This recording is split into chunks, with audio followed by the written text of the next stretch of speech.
Hello जय हिंद दोस्तों। और आप लोग कैसे हैं? मैं उम्मीद करता हूँ कि आप लोग ठीक होंगे। जैसा कि आप लोग को पता है कि ये रेलवे का फाइनली कैलेंडर जारी हो गया। काफ़ी प्रॉब्लम के बाद, काफ़ी ट्विटर कैंपेन और काफ़ी प्रदर्शन करने के बाद से इतिहास में पहली बार क्या हुआ कि रेलवे का कैलेंडर जारी हुआ है। तो इस वीडियो में हम लोग डिस्कस करेंगे कि आपका एक साल में कौन कौन से एग्जाम होने वाले हैं, किस किस पोस्ट के एग्जाम होने वाले हैं।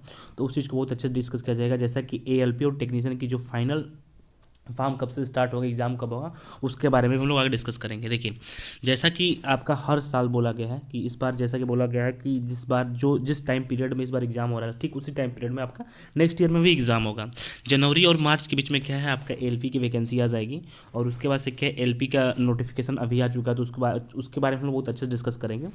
और अप्रैल और जून के बीच में क्या है, आपकी टेक्नीशियन की वैकेंसी हर साल आएगी। टेक्नीशियन के लिए क्वालिफिकेशन क्या चाहिए? टेक्नीशियन के लिए क्वालिफिकेशन चाहिए 10+2। इसके लिए क्या चाहिए?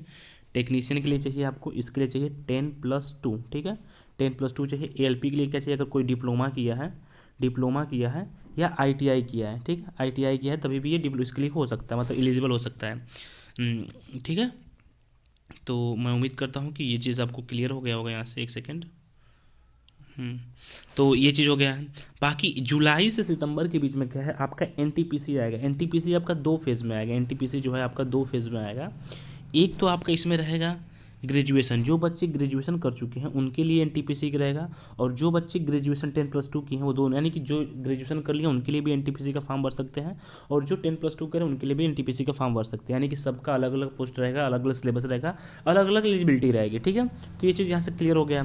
नेक्स्ट पॉइंट दोस्त आपका ये है कि जूनियर इंजीनियर जो जेई की तैयारी करते हैं, स्टूडेंट जो बच्चे जेई की तैयारी करते हैं वो भी इस फॉर्म को भर सकते हैं। यानी जो एज ए जूनियर इंजीनियर जो डिप्लोमा किए हैं वो इस फॉर्म को, मतलब जूनियर इंजीनियर की वैकेंसी इस जुलाई और सितंबर के बीच में आने वाली है। और पैरामेडिकल कैटेगरी का भी जो है वैकेंसी आपका आने वाला है। और फाइनली जो है आपका अक्टूबर, कब है, अक्टूबर से दिसंबर के बीच में क्या है, ग्रुप डी की जो है वैकेंसी आएगी। ठीक, ग्रुप डी की वैकेंसी आएगी। तो यानी कि ओवरऑल आपको यहाँ से एक चीज़ समझ में आ रहा होगा दोस्त, एक चीज़ आपको यहाँ से समझ में आ रहा होगा कि आपका हर साल जनवरी और मार्च में क्या है, पहले जनवरी मार्च में क्या है आपका, देखिए जनवरी और मार्च में क्या है आपकी LP की वैकेंसी आएगी, जिसका क्वालिफिकेशन होता है 10 डिप्लोमा या ITI। अगर जो डिप्लोमा किया वो भी फॉर्म डाल सकता है, ITI किया वो भी फॉर्म डाल सकता है।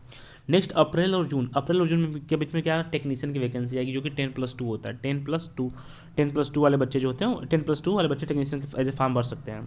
नेक्स्ट क्या है, जुलाई से सितंबर के बीच में जो है आपका, जुलाई से सितंबर के बीच में दोस्त, जुलाई से सितंबर के बीच में क्या आपका NTPC जो ग्रेजुएशन किए हैं वो भी फॉर्म डाल सकते हैं। और NTPC जो 10+, मतलब देखिए ग्रेजुएशन वाले भी फॉर्म डाल सकते हैं NTPC का, जिसका लेवल 4, 5, 6 में आता है। और 10+2 वाले जो लेवल 2 और लेवल 3 में आते हैं, ठीक है ना, ये भी फॉर्म डाल सकते हैं।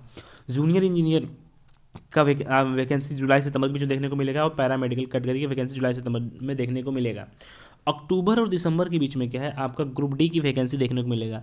एक सबसे बड़ा डाउट है और सबसे बड़ा पॉइंट है, उसको भी हम लोग आगे क्लियर करेंगे कि जो RPF की वैकेंसी आने वाली है वो भी तो ऐसे रेलवे में RPF कांस्टेबल SI की जो वैकेंसी है वो रेलवे के ही अंदर आता है। तो उसका इस कैलेंडर में कोई जिक्र नहीं किया गया, क्यों?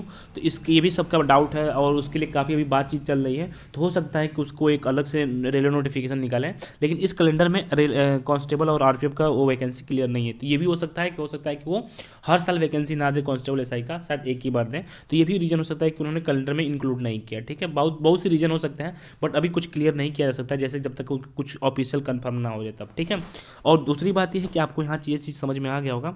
अब हम लोग क्या करते हैं, ALP, जो आपका ALP का नोटिफिकेशन आया उसको हम लोग एक बार देख लेते हैं, और जो टेक्नीशियन नोटिफिकेशन उसको देख लेते हैं कि कब से आपका फॉर्म भरा जाएगा, कितना पोस्ट है, सिलेक्शन प्रोसेस क्या रहेगा, कितने फेज में एग्जाम होगा, हर एक चीज़ को समझ लेते हैं। ठीक है, तो ये चीज़ है।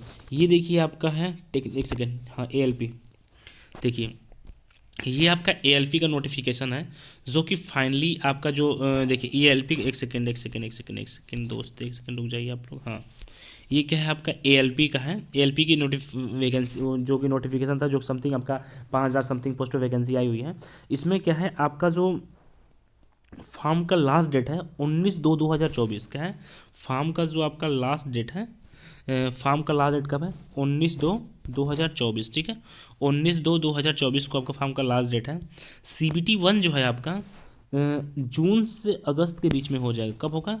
जून से आपका अगस्त के बीच में CBT 1, यानी कि यहाँ से देख लीजिए CBT 1 जो है आपका जून से अगस्त के बीच में हो जाएगा। ठीक है, ये CBT 1 का प्रोसेस है। जैसे CBT 1 कंप्लीट होता है फिर उसके बाद से जो बच्चे CBT 1 में क्वालिफाई करेंगे वो सितंबर में क्या है, सितंबर मंथ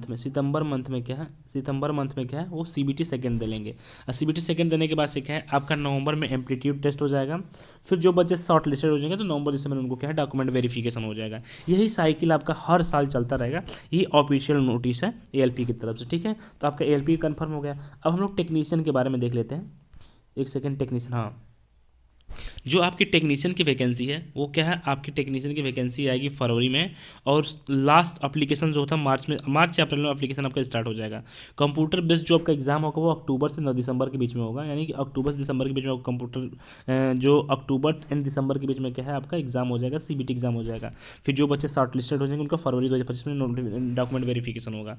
तो आई होप, मैं उम्मीद करता हूँ कि आपको ये दोनों नोटिफिकेशन समझ में आ गया होगा। जो रेलवे का फर्स्ट टाइम कैलेंडर जारी हुआ उसमें भी आपको किसी प्रकार की कोई इशू नहीं होगी। अगर किसी भी स्टूडेंट को किसी प्रकार की कोई डाउट होता है, कोई कन्फ्यूजन होता है, तो मेरे यूट्यूब के डिस्क्रिप्शन में टेलीग्राम चैनल है, व्हाट्सअप नंबर है, आप हमसे वहाँ से कॉन्टैक्ट कर सकते हैं। ठीक है, तो मिलते हैं किसी नेक्स्ट अपडेट में। धन्यवाद, जय हिंद। और प्लीज़ कमेंट करके बताइएगा कि जो ALP की वैकेंसी आ रही है, मतलब जो ALP की वैकेंसी है क्या वो, मतलब देखिए बहुत से लोग कह रहे हैं कि बढ़ना चाहिए और जेन्युइन बढ़ना भी चाहिए, बट क्या है कि रेलवे की तरफ से कंफर्म कर दिया गया है कि आप फॉर्म नहीं, मतलब अब वैकेंसी की इंक्रीज़ नहीं की जाएगी।